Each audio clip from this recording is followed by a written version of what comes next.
Ma'am Els, Uy, meron na sana kaming gustong itanong sa'yo tungkol dun sa bisita nyo eh. ano yun? Matagal nyo na po bang kilala yan? Oo. Si Eric, barkada ni Chito yan, nun pa, high school pa. Bakit? Ano kasi, sana huwag niyo pong mamasamain yung sabihin ko Kasi para po siyang stalker, ma'am. Oo. Stalker, ma'am eh. Actually, binabantayan ko yan. Kaduda-duda yung kilos. Tsaka feeling ko minaman-manan tayo dito eh. Sir. Uy, Ano? Ready ka na? hindi pa. Kala ko gusto mo umuwi na maaga. May nire-report sila sa akin eh. Ano pa nangyari? May napansin daw kasi sila, may nagmamanman. Nagmamanman? Parang delikado yan. Dapat siguro magdagdag kayo ng CCTV dito. Ano ba napansin niyo?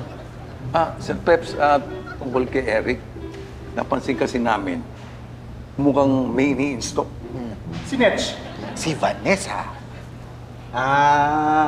Hindi. Kasi alam niyo, si Eric tsaka si Vanessa. Mag-ex. Tingin nga namin, si Vanessa yung totga ni Eric eh. Di ba? Oo. Baka naman alam niyo, gusto lang Mag-usap. Mag-usap na maayos, di ba? Hindi na siguro. Anong hindi? Hindi na siguro ako sasagot. Hindi ako makasingit eh. Tay. Tay, ba't nandito pa kayo? Akala ko kanina pa sinundo si nanay. Kanina pa nga, itong nanay mo, nakikichismis pa eh. Uy, ano ba namang chismis? Hindi, nag-meeting kami. Kasi nga, kinikwento nila yung naobserbahan nila kay Eric. Bakit? Anong ginawa niya? Nakaw! Grabing makabuntot kay Vance. Kala mo anino. Eto, obserbasyon ko lang Kaduda-duda yung mga kilos. Kaya nga ako, hindi ko kinakain yung pasulubong niya. Baka mamaya may gayuman. Nakaka-lurky? May gayuma yung suman niya?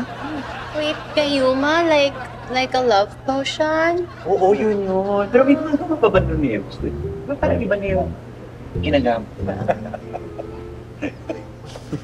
Uy, bakit? Talagang hindi kayo nakikipagchismisan. Pati yung suman, nilagyan nyo na issue. Nananahimik yung suman eh. Sa ganun lang eh. Ganun lang ako. Hindi naman. Getting all your Kapuso shows has never been this affordable. Subscribe to the GMA Pinoy Pack on YouTube TV for only $14.99 a month. Watch GMA Pinoy TV, GMA Live TV, and GMA News TV anytime, anywhere.